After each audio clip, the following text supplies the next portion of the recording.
Get in, loser. We're going to watch the greatest teen comedy of the 21st century. That's right, happy October 3rd, we're reviewing Mean Girls, a timeless classic that is probably just as quotable as your favorite Will Ferrell movie, but without all the weird implications of someone being a 40-year-old man-child in various high-concept scenarios. Now you might be thinking, what the hell does Mean Girls of all movies have to do with Halloween? Great question. First of all, a crucial moment of the plot takes place at a Halloween party. Second of all, throughout the film, you get countless potential costumes to rock if you're low on ideas this coming October 31st, such as, but not limited to, the Plastics in their Wednesday pinks, Cady as the ex-wife zombie bride, the Plastic Trio as their slutty animal costumes, Principal Duval after breaking up the carnage caused by the burn book, Janice and Damien at the spring fling, mathlete and DJ Kevin G, Regina after the gym class sabotage, and the Plastics performing at the Winter Talent Show. And third of all, that part of the plot that I mentioned that happens at Halloween, yeah, it's like exactly at the first major turning point in the story, which is part of the reason why I think this movie is worth talking about. On its surface, it's simply a hilarious, witty high school movie that tends to get quoted way more than anything else that came out around that time. But why does it have such a great staying power in pop culture? Is it magic? Did Tina Fey make a deal with the devil to get her movie to be just that much of a zeitgeist? No, she made an incredibly well-paced, efficient movie. The script just keeps humming along at a brisk pace that simply does not allow for you to get bored, and every inch of it is filled with jokes, memorable moments, relevant story beats, and characters who feel like they exist and happen to be part of a joke. They don't just simply exist for the sake of a punchline. Now, I really like this movie, possibly more than most everyone I know, so I will be hyping it up and talking a little crazy during this video, but that is only because I'm correct.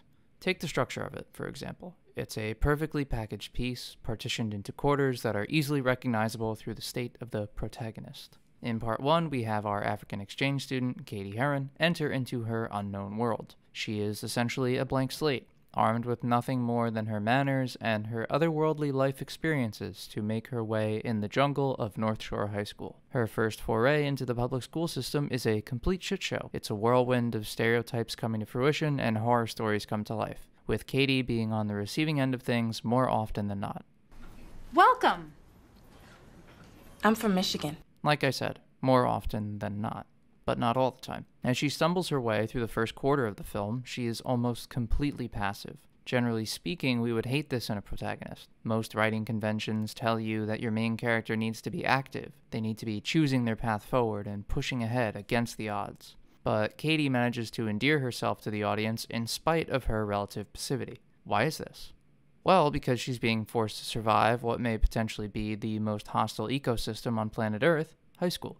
Cady herself said it when she blows off her classes to hang out with two people who have absolutely no social standing. She's in no position to be rejecting friends right now. So, as part of her initial passive period, Cady is swept up into a scheme to spy on Regina George due to the smooth talking and charm of Janice Ian. And through her naivete, she ends up halfway enjoying herself in the time she spends with the Plastics. Because honestly, though they are the titular Mean Girls, they're not that much worse than everyone else at North Shore. Hell, Regina even helps Cady out in several occasions throughout the film, and at least Regina manages to pronounce Cady's name correctly. Then we have our Halloween party, where Cady officially begins having some agency and being an active protagonist. She decides that she likes Aaron and wants to make a move on him, and that when this goes poorly, she's willing to sabotage Regina for the intentional attack that Regina made on this potential relationship with this hot piece of senior ass. This piece of senior ass who looks a lot like Roderick from Diary of a Wimpy Kid. Are they the same person? Is this racist? Anyway, Cady 2.0 is now an active saboteur, a mole operating from within. She is a protagonist with agency, initiating in what is classically called the fun and games portion of the screenplay, in the middle 25% to 50% of the film. This is the part in the beginning of Act 2 where you're typically delivered the promise that the premise has set up. In a murder mystery, this is where the detective is doing his investigations in earnest. In a superhero movie, it's the typical superheroing. In Mean Girls, it's Cady sabotaging Regina's life one Caltine bar at a time. As the story progresses from here, Cady ingratiates herself deeper into her facade amongst the Plastics, investing herself further into this destructive path, and she becomes the very thing she swore to destroy. Her passivity, mixed with her desire for sabotage, creates this monster that cannot stop itself from coming to life. Cady 3.0 is now full-on a Plastic. She is a mean girl. What was it that Regina George said? I basically invented her. Yeah, and then the biggest franchise in America ripped off this iconic character 2 decades later. What have you become? I am what you made me. So, this is where Cady sort of becomes fully passive again. She becomes a vehicle and a slave for the impulsive actions spawned by her own selfish desires. Yes, she's taking action, but these actions are all the wrong ones. Her actions are the things that make it actively harder and harder for us to be rooting for this person we were so warmed up to initially. In this moment, we really become a lot like Cady's parents, who fail to even recognize her anymore. Maybe Janice, one of the other mean girls the film is named after, sums it up the best. See, at least me and Regina George know we're mean. You try to act like you're so innocent, like, oh, I used to live in Africa with all the little birdies and the little monkeys. And from here, Regina realizes that she has been getting played this whole time by Cady. Cady 3.0 is about to come tumbling down like a stack of bright pink Jenga blocks. And it happens through what I genuinely believe to be one of the most clever plans enacted by an antagonist in a film. Seriously, this movie actually has a solid plot twist. Regina's plan with the burn book arguably makes more sense than 99% of evil villain plots. Like, the Joker in The Dark Knight looks like some lucky idiot when you compare it to the pure smug execution Rachel McAdams pulls off with her burn book frame job. I mean, come on, look at this. The camera work, the deception, the execution when it comes time to put pen to paper, the victorious strut through the empty halls of a school about to be reduced to cinders because of Regina, the grin she wears once it all comes to fruition. This is not something you're getting in the Marvel theme park universe, folks. This is cinema. But then, after Cady and the entirety of North Shore High is put through the Dark Night of the Soul, which is another classic beat in screenwriting that Tina Fey manages to hit flawlessly, we move on to our fourth and final Cady. Cady 4.0, after being subjected to her lowest point, where she is forced to reconcile with the vile creature she's allowed herself to become, needs to bounce back. She must learn something and grow as a person, as all our most beloved heroes do. And that she does. She begins to be true to who she was in the beginning again. The good student with good manners who just wants to succeed and make some friends doing it. She overcomes the bad behaviors that were instilled in her by the mean girls at the school, and ends up making North Shore High School a better place for it. How did she do this? She had to change her mentality. And that's when I realized, making fun of Carolyn Kraft wouldn't stop her from beating me in this contest. Calling somebody else fat won't make you any skinnier. Calling someone stupid doesn't make you any smarter. And ruining Regina George's life definitely didn't make me any happier.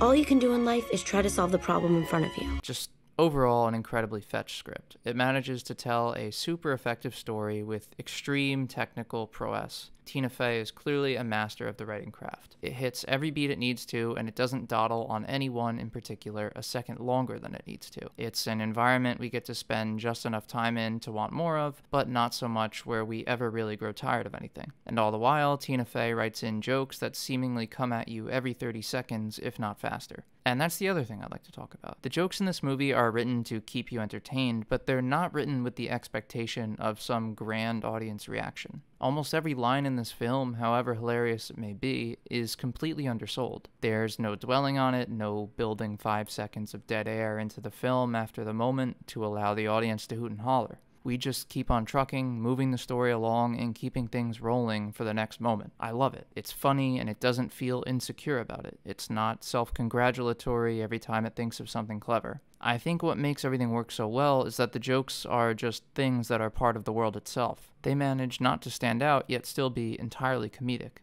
The only way they draw attention to themselves is by making you bust out laughing. Other movies often feel like every gag needs to come with a neon sign that screams, "Hey, laugh at me, I'm insecure." Tina Fey's script needs no such pity. Get in, loser. We're going shopping. She's totally rich because her dad invented toaster strudel. Go, Glen Coco. That is so fetch. Gretchen, stop trying to make fetch happen. It's not going to happen. I'm sick. Boo, you whore. Made out with a hot dog. Oh my God, that was one time. I don't care how long it takes. I will keep you here all night. We can't keep him past 4. I will keep you here until 4. You can't sit with us! And I'm sure you're now wondering where your own favorite line from the film is. There's just so many good ones. And that's not to mention the amazing running gags, like the gym teacher who runs health class like it's Bible study and is also hooking up with 2 students, or Kevin G, whose business card and enthusiasm for the DJ lifestyle ends up being relevant multiple times through the story, or the incredibly specific careers Cady's parents have that just make for some ridiculous humor throughout the film. Or even the home life of Regina George that we get brief glimpses into, which is abysmally awful but also happens to explain so much about her. Overall, what makes this movie so great and so memorable and so memeable is how well written it was from the beginning. Performances are iconic, and the movie itself is always deserving of a rewatch, but none of that comes without the steady hand and sharp wit of Tina Fey. She manages to create a representation of high school in the early 2000s that feels just as relevant now as it did then, through creating characters that feel like they exist for more than just the duration of this film. Through giving these little moments, glimpses into the lives of people on screen, that make the world feel just that much more real. And although these moments result in some laughs along the way, they also build credibility and enthusiasm with the audience. And that's the most you can ever really hope to accomplish. Get people on your side and they'll be rooting for you to succeed. They'll want to love the movie. They'll think it's fetch. So now that I've finished talking about this movie after rewatching it yet again, I still get the itch to press play and just sit through it one more time, because it manages to be that enjoyable. I give it a fetch out of 5. Until next time.